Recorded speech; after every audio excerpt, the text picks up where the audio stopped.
Buenas tardes, bienvenidos y bienvenidas nuevamente y a quienes se integran a esta jornada de esta tarde, en el primer día del Congreso de Bibliotecas Universitarias Especializadas, organizado por la Universidad de Chile en su 11ª versión. Y también les damos la bienvenida a nuestros colegas que nos acompañan desde distintos países de Latinoamérica y de regiones de nuestro país. A continuación vamos a iniciar un bloque de ponencias temáticas. Nuestra siguiente invitada lidera un proyecto, el proyecto Norche de la Universidad de los Lagos. Este proyecto es muy bonito, promueve la integridad académica en toda su comunidad universitaria. Se basa en la cosmovisión mapuche-huilliche, específicamente en el concepto Norche, lo que representa a una persona íntegra, justa, respetuosa y coherente en su actuar. Vamos a recibir entonces a Karin González, bibliotecóloga y abogada, y ella nos va a presentar su ponencia, Integridad Académica en el ámbito educativo. Bienvenida, Karin.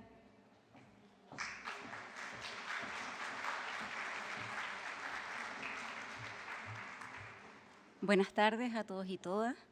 Estoy muy contenta por estar acá, agradecerle a Rafael por la invitación y también a toda la organización por este tan lindo evento. Un evento que tiene que perdurar con los años porque realza nuestra carrera de bibliotecología. Y hoy me han invitado para hablar de integridad académica en el ámbito educativo. ¿Y por qué en el ámbito educativo? Porque esto es transversal para todas las instituciones de educación y para todos los niveles de educación, tanto universitarios, institutos profesionales, pero también en el área escolar. ¿Okay? ¿Y de qué hablaremos hoy día? Hoy día hablaremos de integridad, vamos a hablar también de integridad académica, de valor institucional, de política de integridad y también el rol de las bibliotecas en este ámbito de integridad académica. Bueno, primero veamos qué es integridad. Integridad es uno de los valores humanos más antiguos y trascendentales del ser humano en nuestra historia. Pero aunque lo asociamos con la honestidad y la coherencia, su raíz es mucho más profunda. Viene desde el aspecto desde el pensamiento griego más antiguo, en donde era enfocado no solamente con una cualidad moral, sino que también orientado hacia la verdad, la virtud y principalmente con la armonía interior. Algunos de los principios, como ya conocemos, es la honestidad, la responsabilidad, la coherencia, la fidelidad a los principios y, por supuesto, el respeto hacia los demás. La integridad se asocia con la coherencia que en lo que se piensa, se dice y se hace, manteniendo relación con los principios propios y con las acciones que uno realiza. Pero ojo, no es la perfección, ni la rigidez moral. Es la coherencia, la valentía y la fidelidad a los propios principios. La integridad se forma con los círculos más cercanos. No es algo que se imponga y se enseña con las acciones. Y además que es muy importante, y me gustaría que ustedes quedaran con este término presente, que genera identidad en el ser. Y es necesaria, por supuesto, para vivir en comunidad, ¿cierto? La sociedad entonces se basa en acuerdos, en cuidado mutuo y en confianza. ¿Cómo podemos hacer que nazca esta confianza? Es a través de la integridad. Entonces así podemos vivir en armonía, en comunidad y con una grata convivencia. Y yo les quiero dejar acá en la diapositiva está puesta una pregunta que se la quiero dejar planteada a ustedes. ¿Cómo queremos seguir construyendo nuestra sociedad? Y esta pregunta va a aparecer en la exposición otras veces. Y es una pregunta que se las voy a dejar para que ustedes también lo conversen con sus comunidades educativas. ¿Cómo quieren seguir construyendo? Nosotros somos un pilar fundamental en la sociedad. Trabajamos educando personas, construyendo personas, pero también nosotros nos educamos y nos construimos al trabajar también en instituciones de educación. Entonces quiero dejar planteada esta pregunta, va a salir otras veces, pero no la vamos a responder hoy día. Es algo que ustedes van a tener que hacer con una introspección propia, ¿ok? Pero también los invito a conversarlos con sus colegas en sus comunidades educativas. Ahora vamos a hablar de integridad académica. Tomando el término de integridad, tomamos el término de integridad académica, y yo quise, y ahí está puesto en la lámina, quise rescatar una definición que dio una profesora, una académica de la Universidad de Coruña, la profesora Eva María Espiñeira Bellón, que el año pasado en la revista Roteiro, ella señala, como se indica ahí en la lámina, que la integridad académica implica un rango de comportamiento, se entiende como la defensa, la observación y el cumplimiento de valores fundamentales en todo proceso educativo. Y obviamente ella señala los principios como la honestidad, la confianza, la rectitud, la probidad, el respeto, la veracidad, la responsabilidad. Pero ¿por qué quise rescatar el término de ella y no cualquier definición de integridad académica? Porque ella lo vincula muy bien entre la gestión, la administración académica, la docencia, la investigación, también el aprendizaje y el estudio. ¿Y por qué quise rescatar este término? Porque lo vinculo en un rato más con la política de integridad académica, cómo nosotros podemos enfocar una política de integridad académica.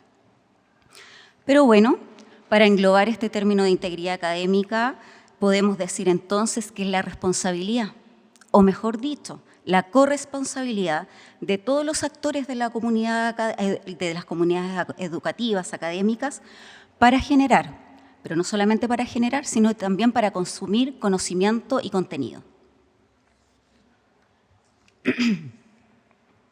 Quiero que observemos acá la evolución de este concepto, porque si bien es cierto, integridad académica es un término que hemos visto hace muchos años, creo que se vuelve importante y toma una relevancia distinta en nuestro mundo a partir del 2000.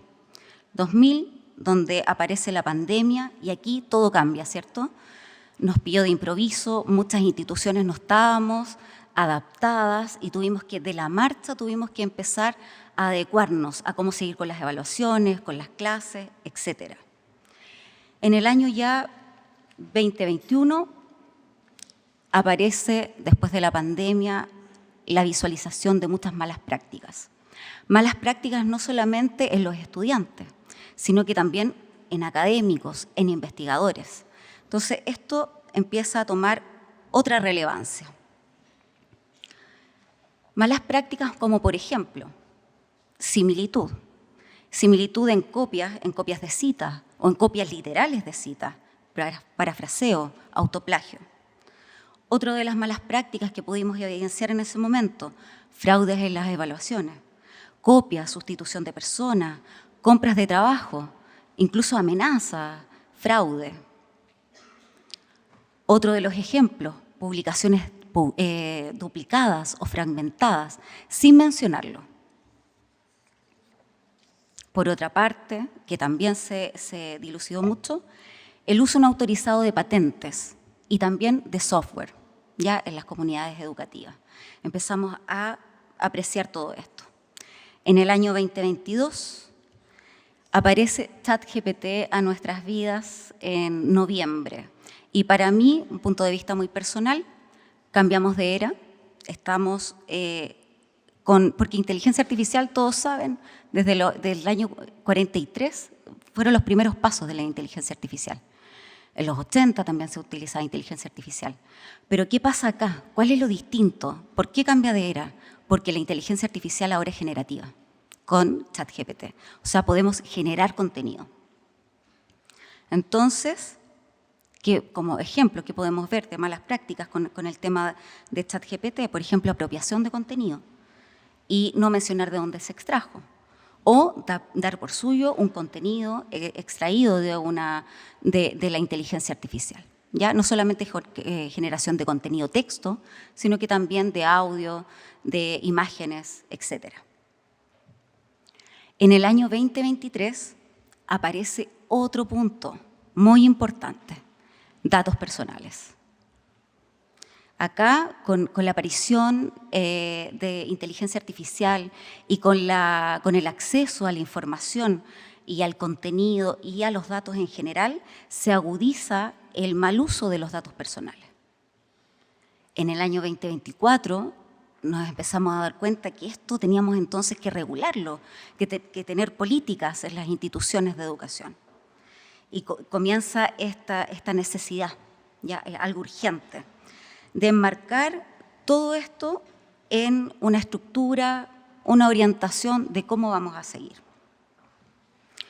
Empieza un ambiente de incertidumbre en nuestras comunidades educativas, independientemente del nivel de escolaridad o en educación superior. Todos empezamos a decir, bueno, ¿y es bueno usar inteligencia artificial?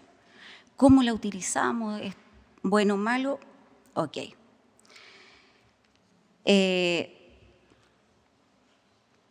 Entonces, con esta incertidumbre y esta desinformación, se vuelve más urgente y más importante hacer políticas y normas, estructuras que puedan orientar el mundo académico.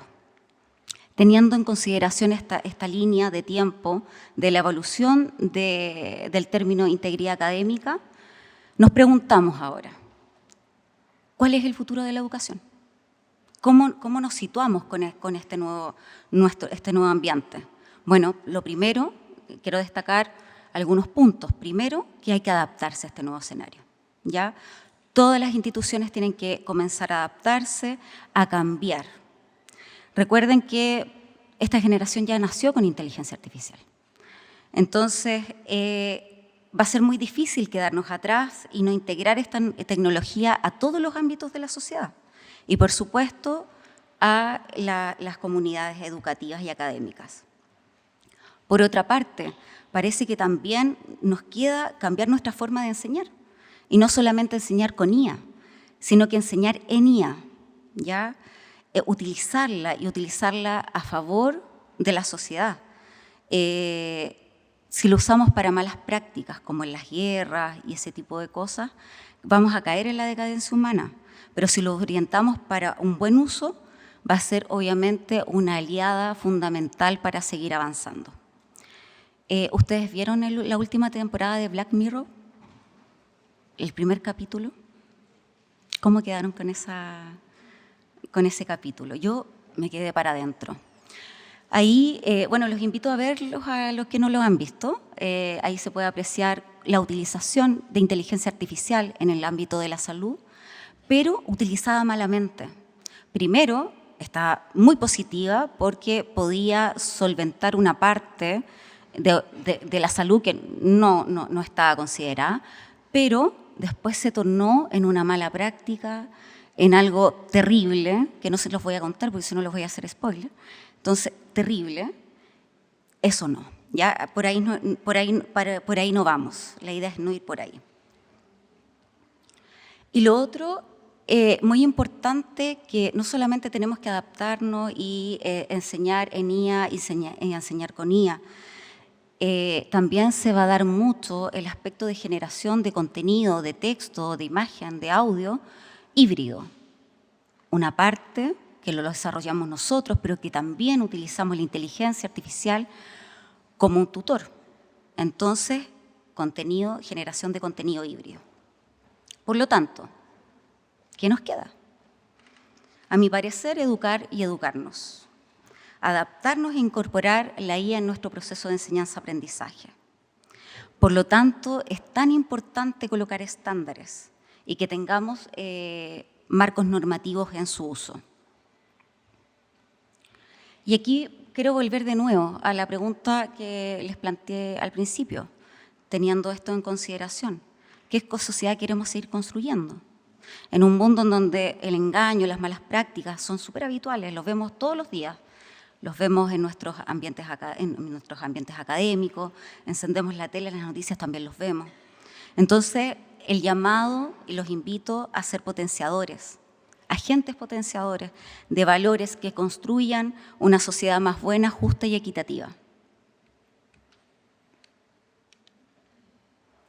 Y tomando el tema de integridad académica, he desarrollado una teoría que engloba 4 puntos, 4 enfoques: propiedad intelectual, inteligencia artificial, protección de datos personales y valor personal, enfocado en el bien común y en el bienestar colectivo, tomando la integridad como un gran paraguas que tome estos 4 enfoques, porque no podemos tomar solamente ver la integridad académica en la inteligencia artificial, también tenemos que verlo en propiedad intelectual.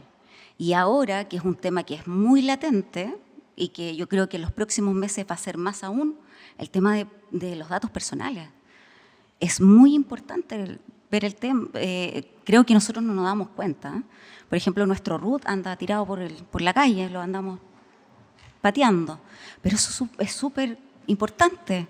En Google colocamos en rutificador el root, aparece nuestro nombre completo, el root, la dirección, y con eso, ¿qué pasa? Fraudes, estafas, ahora en este mundo digital, no solamente estafas personales, tu teléfono, tus redes sociales. Entonces, el enfoque tiene que ser en estos 4 ámbitos, y también muy importante, porque esto no solamente, esto tiene que tener un enfoque, y para mí es muy importante el valor personal. El valor personal tomado como bien común, como bienestar colectivo. Si nosotros tomamos esto como gran paraguas, vamos a poder seguir avanzando de buena forma en los procesos de enseñanza-aprendizaje.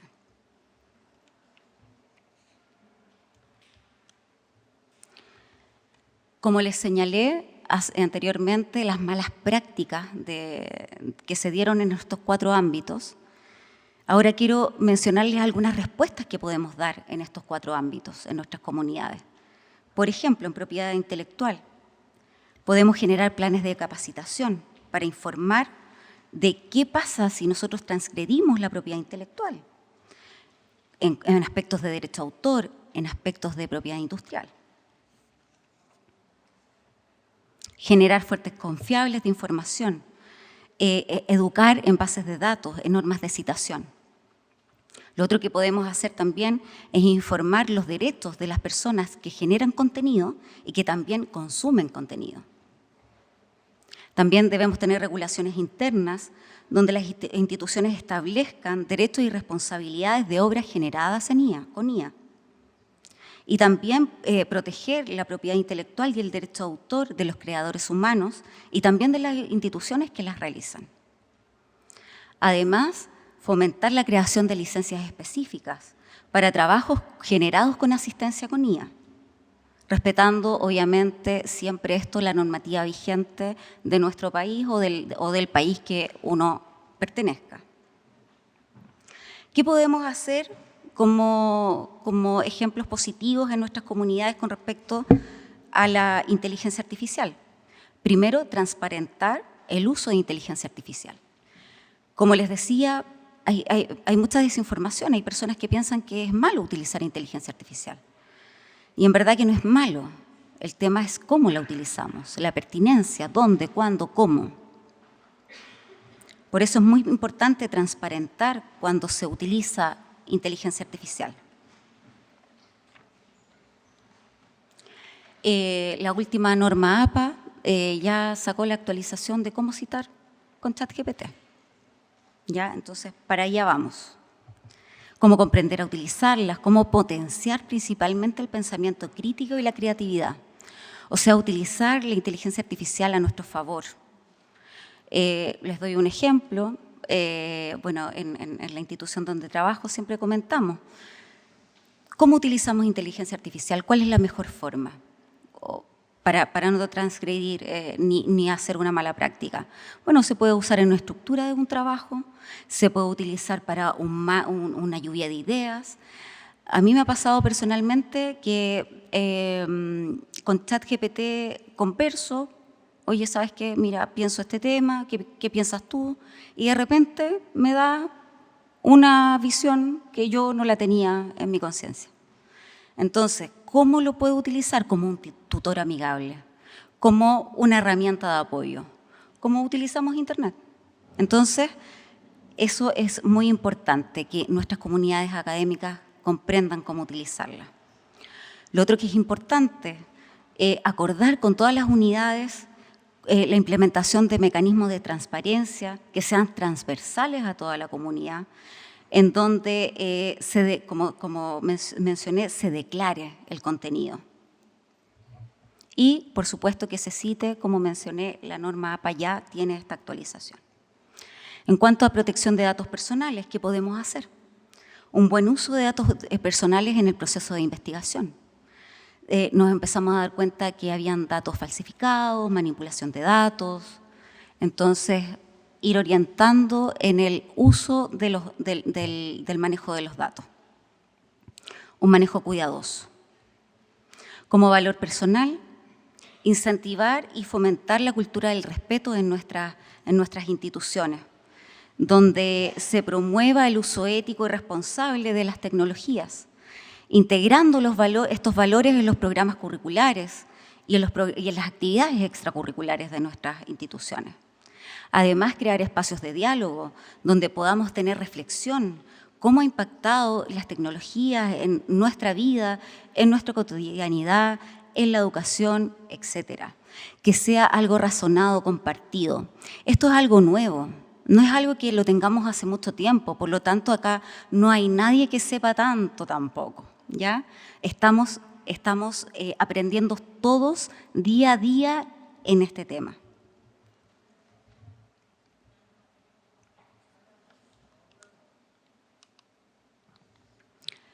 La integridad académica, a mi percepción, tiene que ser tomado como un valor institucional. ¿Y por qué como un valor institucional? Porque tiene que ser transversal a toda la comunidad académica. Tiene que chorrear a toda la institución, autoridades académicas, académicos, estudiantes, colaboradores, funcionarios. Y esto tiene que ser transversal no solamente en el dicho, sino que también en el hecho y en todas las normas que tenga la institución. Por lo tanto, todos los reglamentos, las políticas tienen que estar aunadas. Por eso tiene que ser tomado como un valor, porque es algo fundamental la integridad académica. Si la tomamos de esta forma, podremos ir avanzando en la incorporación responsable en los procesos de enseñanza-aprendizaje. Valor institucional que tiene que respetar, como ya he mencionado, estos 4 enfoques de propiedad intelectual, inteligencia artificial, protección de datos y, por supuesto, con un enfoque al bien común. Este valor tiene que estar sustentado en los principios de la institución. Cada institución tiene su corte distinto. Podemos tener instituciones laicas, podemos tener instituciones religiosas. Cada uno tiene una visión distinta, por lo tanto, no todos los valores de cada institución son iguales y integridad académica tiene que aunar con esos valores particulares de cada institución. Por lo tanto, ¿cuáles son las medidas que las instituciones pueden tomar considerando lo que ya hemos conversado de cómo ha ido evolucionando, cuáles son las malas prácticas, qué cosas podemos hacer bien? La medida es política de integridad académica, tomando en consideración esos 4 enfoques. ¿Y por qué es tan necesario? Porque estamos en este minuto en ascuas. Hay mucha desinformación. Académicos que no saben qué hacer cuando corrigen un documento que se dan cuenta que está todo generado con IA. Entonces, debemos desarrollar una política que englobe estas necesidades, que englobe estas preguntas, que se adapte a la comunidad y que pueda, obviamente, no solamente en el ámbito pregrado, sino que también en el posgrado. Política que debe garantizar los principios de ética, por supuesto, y que no debe transgredir los propios principios. ¿Esto qué le va a dar a la institución? Un valor agregado, un realce a la institución. Teniendo en cuenta que, y lo que les comenté hace un rato, que se quedaron con ese término identidad, porque le va a dar un sello especial a nuestras estudiantes, a nuestras y nuestros académicos. Es un sello y esto contribuye, como nosotros trabajamos en instituciones de educación, nosotros contribuimos a la formación de una sociedad. Si lo tomamos de este punto de vista, podemos aportar a una sociedad más justa, donde el engaño está, como saben, más recurrente y nosotros podemos aportar desde ese punto de vista. Entonces, ¿qué nos queda? Nosotros estamos entonces llamados a la acción, a ser actores, a ser agentes creadores de parámetros. Hay muchas instituciones que no están hablando de integridad académica, que no tienen políticas ni normativas, ni siquiera procedimientos. Entonces el llamado es a eso, a generar esos parámetros, que servirá, como les mencioné, a dar prestigio a nuestros estudiantes. Porque tenemos que preguntarnos cómo van a ser las generaciones que ahora van a salir de nuestras casas de estudio. ¿Ya? Si tenemos una orientación, los estudiantes van a saber qué hacer, cómo hacerlo. Y nuestros docentes, nuestras docentes también. Y nosotros, que también trabajamos en instituciones, también vamos a saber cómo hacerlo. Por lo tanto, que esto esté plasmado, una política que esté fundamentada en los valores de la institución, es fundamental para poder seguir avanzando en el mundo educativo. Pero lo más importante es que esta política no puede ser estándar. ¿Ya? No podemos sacar un modelo, replicarlo a otras instituciones. Cada política tiene que ser particular para cada institución. Como lo mencioné, cada institución tiene su misión, su corte, su enfoque. Por lo tanto, tiene que ser ideada, creada especialmente para cada institución. Y aquí yo les quiero dar un caso, el caso de la Universidad de los Lagos, donde hemos creado el programa Norte. El programa Norte, ¿y por qué se llama Norte? Se llama Norte porque el ser mapuche, el programa está fundamentado en la cosmovisión mapuche-huilliche. Y el ser mapuche está compuesto por 4 fuerzas: el quinche, el norte, el cumenche y el nehuenche. Y el norte es ser justo, ser correcto, pero no solamente serlo, sino que los demás también te reconozcan por ello.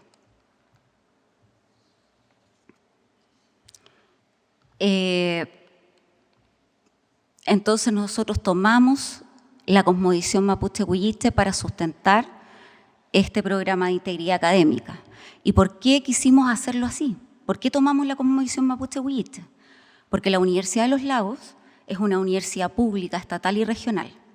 Entonces nosotros tomamos la ley 21.094 de las universidades estatales, donde en su artículo 4 indica que las regiones donde se emplazan universidades del Estado y exista presencia de pueblos originarios, esta debe incluir en su misión el reconocimiento, la promoción e incorporación de la cosmovisión. Entonces, la Universidad de los Lagos, tomando en consideración de esto, en sus lineamientos institucionales, señala que contribuiremos al desarrollo sostenible, a la inclusión y a la equidad, y esto se vincula con el medio y fomenta el reconocimiento y la promoción de la cosmovisión de los pueblos originarios. Creación, cultivo y difusión de las ciencias, las humanidades y las artes en la Universidad de los Lagos. Y además tomamos otro punto muy importante, que la mayoría de nuestros estudiantes se declaran con ascendencia mapuche. En el año 2021, el 40,3% de nuestros estudiantes se declararon con esa ascendencia. Y además, como último punto, hemos tomado la política de pueblos originarios que en el 2021 se comienza a promover en la Universidad de los Lagos. Por lo tanto, tomamos todos esos puntos y empezamos a desarrollar el programa Norte, y por eso su nombre, por eso basado en la cosmovisión mapuche-huilliche. Esto es un caso, ¿ya? Cada institución tiene que tener su fundamentación propia. Pero para no dejarlos tan en ascuas, ¿qué debiese tener una política de integridad académica? Alcance y aplicación. Alcance. ¿Cuáles son los estamentos que están relacionados? Una de las particularidades, y que es muy importante, que la experiencia me lo ha dado, es que todos debemos conversar de esto. Esto no tiene que ser tomado en cuatro paredes, tiene que ser dialogado con toda la comunidad académica, con estudiantes, con académicas, académicos, y también con quienes trabajamos en las instituciones, las unidades académicas, las bibliotecas, por ejemplo. Todos tenemos algo que aportar en esto. Las políticas no se crean en cuatro paredes, entonces. Las políticas se crean luego de un diálogo, de una conversación con toda la comunidad. Entonces, esto tiene que tener como primer punto ver el ámbito y el alcance que va a tener. En segundo lugar, ¿qué se entiende por integridad académica? ¿Qué entiende la comunidad educativa por integridad académica? No todas las instituciones van a entender lo mismo. Entonces, eso tiene que estar plasmado en la política. Por otro lado, los principios en los que se fundamenta, que también va muy relacionado con los valores, con la misión de las instituciones. Por otro lado, las acciones y las conductas que contribuyan faltas a la integridad. La prevención, la formación, procedimientos para gestionar las faltas, pero la política nunca tiene que ser punitiva, tiene que ser orientada a la educación, a la capacitación. No es hace esto, este es el castigo. Esa no es la forma. Aquí la idea es dar una base para la educación, para la orientación, para saber qué podemos hacer, cómo hacerlo bien. Procedimientos para gestionar las faltas, como mencioné, y vinculados con los reglamentos y políticas que pueda tener la misma institución, por ejemplo, como los reglamentos de convivencia.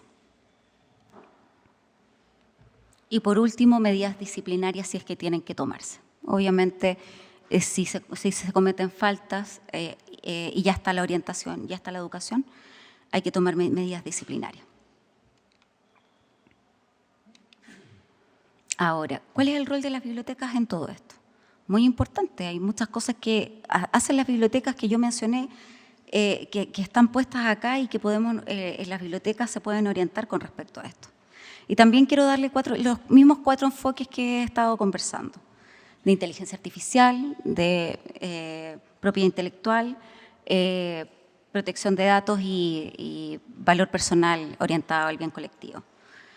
¿Cómo podemos nosotros entonces ayudar a la comunidad académica con respecto a la inteligencia artificial? Bueno, con todos nuestros planes de alfabetización, capacitando en bases de datos para poder encontrar contenido de calidad. Porque si bien es cierto, yo motivo mucho a utilizar inteligencia artificial, en el ámbito académico lo incentivo a utilizar, pero con mucha responsabilidad. O sea, no es la idea de hacer un trabajo todo extraído de inteligencia artificial, ¿ya?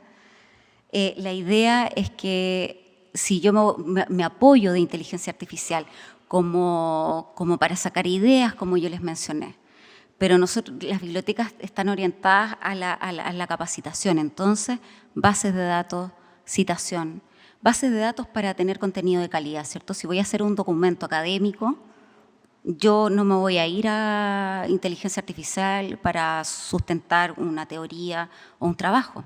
Yo tengo que sustentarlo en libros, en publicaciones, en artículos de revista, publicaciones seriadas. Me podría apoyar en ChatGPT para sacar ideas, una estructura, eso. Pero solo eso, entonces, las bibliotecas acá, su rol es súper fundamental en cuanto a la alfabetización.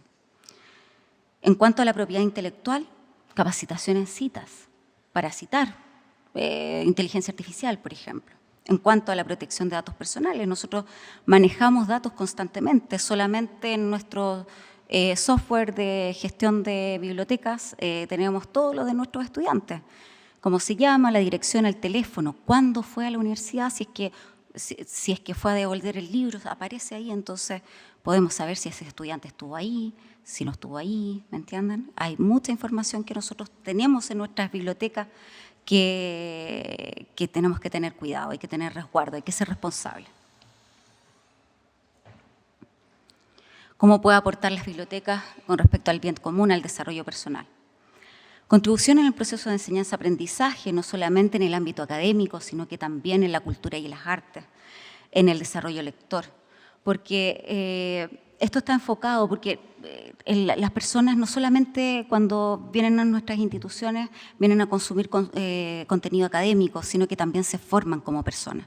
Por lo tanto, las bibliotecas estamos llamadas también a aportar desde ese punto de vista, con todos nuestros talleres y nuestras difusiones y nuestra cultura que nos gusta tanto, ¿cierto?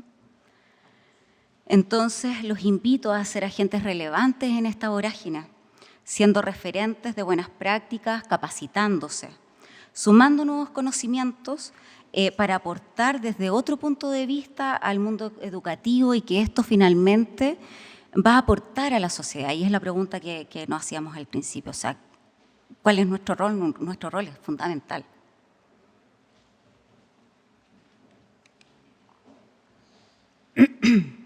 Y les quiero dejar planteadas estas preguntas: ¿cómo queremos seguir como sociedad? ¿Cómo seguir avanzando? ¿Cómo vemos esto en el mundo educativo? Y como conclusión, yo me siento como el conejo blanco de Alicia en el País de las Maravillas. Estoy atrasadísima, y las instituciones están atrasadísimas. Nosotros ya tendríamos que tener políticas, resguardos. Tengo claro que en todas las instituciones donde ustedes trabajan, de donde vienen, se utiliza inteligencia artificial en las aulas y que los académicos lo saben y que nadie está diciendo, hey, veamos cómo vamos a utilizar esto, hagamos una política y si no queremos hacer una política porque es muy grande, hagamos un estándar, generemos un procedimiento, pero algo que esté ahí. Que esté ahí cuando el estudiante, el académico, la académica, entra a la universidad o la institución educacional, sepa cómo tiene que moverse, cuál es su ámbito, qué está mal, qué está bien, dónde voy. Porque de repente y muchas veces no es por mala intención, no es con dolo, sino que es por desconocimiento. Y nosotros tenemos que plantear eso. Por lo tanto, siento que estamos atrasadísimos. La tecnología y los avances, porque claro, estamos hablando solamente de repente de inteligencia artificial, pero de todos los ámbitos está pasando muy rápidamente y nosotros no nos podemos quedar estáticos y atrapados, tenemos que ser agentes de cambio. Por lo tanto, los invito a eso, los invito a generar estos ambientes de cambio, conversar esto, aunar esfuerzos y voluntades para crear estos estándares, para que así podamos generar nuevos conocimientos y saberes, y esto es muy importante, para diluir el laberinto de incertidumbre que solo genera inseguridades en el mundo educativo. Muchas gracias por escucharme.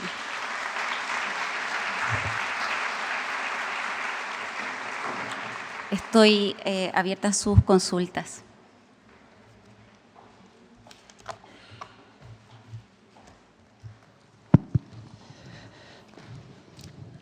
Hola, Karin. Sí, pensaba que es de todo sentido, razonable completamente lo que has mencionado, pero te quería preguntar por yendo a tierra derecha, como uno dice en Chile, ¿cierto? ¿Qué pasa con la adopción, ¿no? ¿Cuáles son los desafíos con las autoridades? Que siento que son, en el fondo, uno le lleva como la idea, ¿cierto? Pero en el fondo, ¿cómo se aborda finalmente en lo concreto con ellos? Como, hey, prestemos la atención a esto, tenemos armado una idea, una estructura, lo que sea, con respecto a la integridad académica, pero ¿cómo se logra realmente permear en este sentido a ese estamento que siento que a veces se siente lejano? Sí, por supuesto. Es algo que es bien complicado porque yo todo lo que les he hablado no está institucionalizado en mi universidad. Por lo tanto, es un trabajo que está recién naciendo. Esto nos va a quedar harto rato, harto camino nos queda todavía.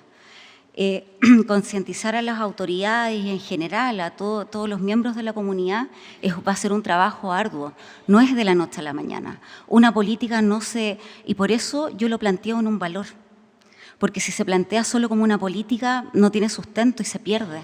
En cambio, si es tomado como un valor, y por eso es mi teoría, tomado como un valor, es algo que va a perdurar, es algo que tú le implantas un sello a la institución y por ende a todos los miembros de la comunidad.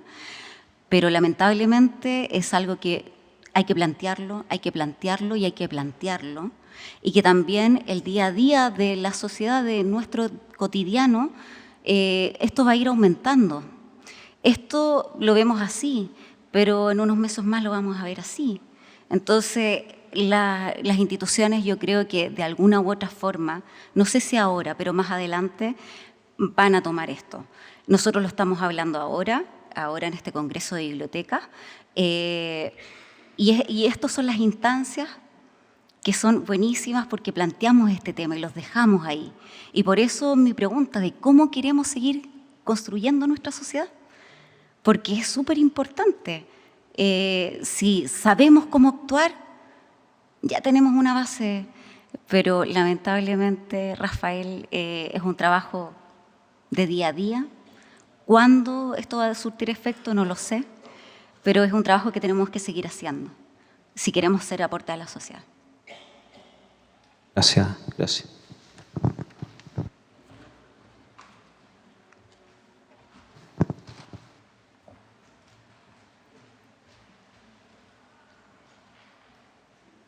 Gracias por lo de señorita. Hola, buenas tardes. Buenas tardes.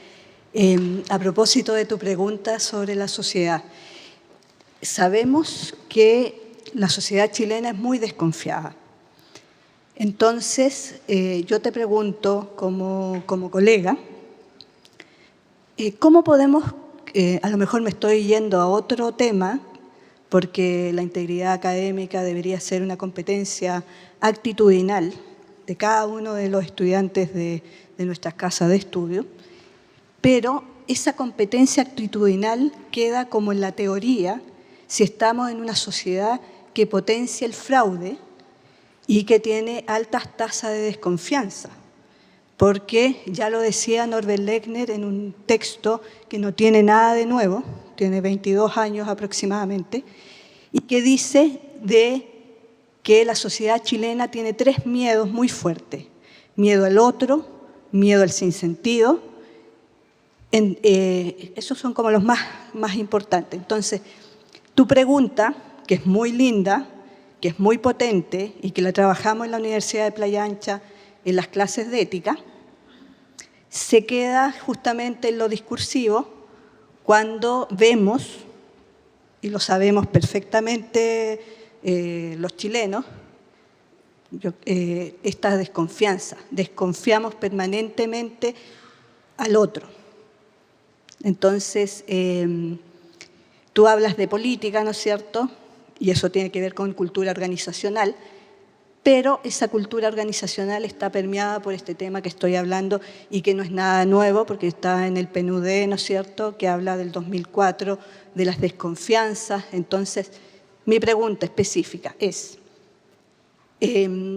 ¿cómo hacer la bajada de esta política ¿no es cierto?, en sociedad, en organizaciones permeadas por esta desconfianza que algunos teóricos hablan de que es muy similar a la de Turquía?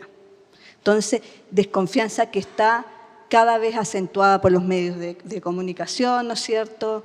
Entonces, ¿cómo, en base a tu experiencia, porque tú eres bibliotecóloga y abogada, entonces, y tal vez a profundizar más sobre este proyecto que tú estás representando? ¿Ya? Muchas gracias. Te saludo, vienes de la Universidad de Playa Ancha, mi alma mater. Aquí está la exdirectora Paulina Arellano, así que está una de las representantes de nuestra carrera. Gracias. Creo que la confianza, la verdad es que esto va a ser una opinión muy personal. Yo creo que parte de uno. Cuando uno quiere un cambio, el cambio lo tiene que partir uno. Si bien es cierto, estamos en una sociedad de engaños, de malas prácticas, pero parte de nosotros cómo queremos actuar. Y cómo yo lo tomaría para generar confianza en las comunidades educativas, conversando, generando instancias de diálogo. Esto no tiene que, como yo decía, en 4 paredes no sirve. Que un grupo de personas genere una política no sirve. Para que sea realmente un sello, para que generemos identidad, tiene que ser conversado. Y cuando tú conversas, generas confianza, das tu opinión. das tu punto de vista, que puede ser distinto al otro y que no está mal, y podemos aunar acuerdos. Para mí la confianza es eso, que podamos compartir, dialogar, así se va generando la confianza.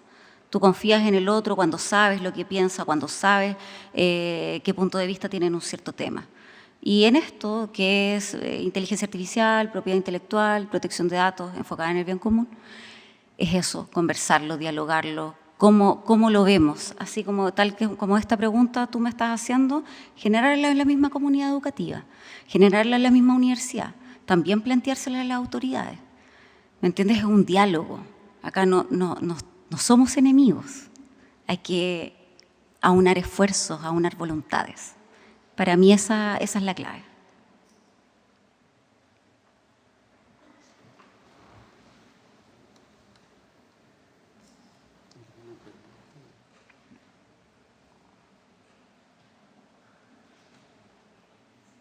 ¿Otra pregunta? ¿Nadie? Ok. Muchas gracias, gracias. Karina. Muchas gracias.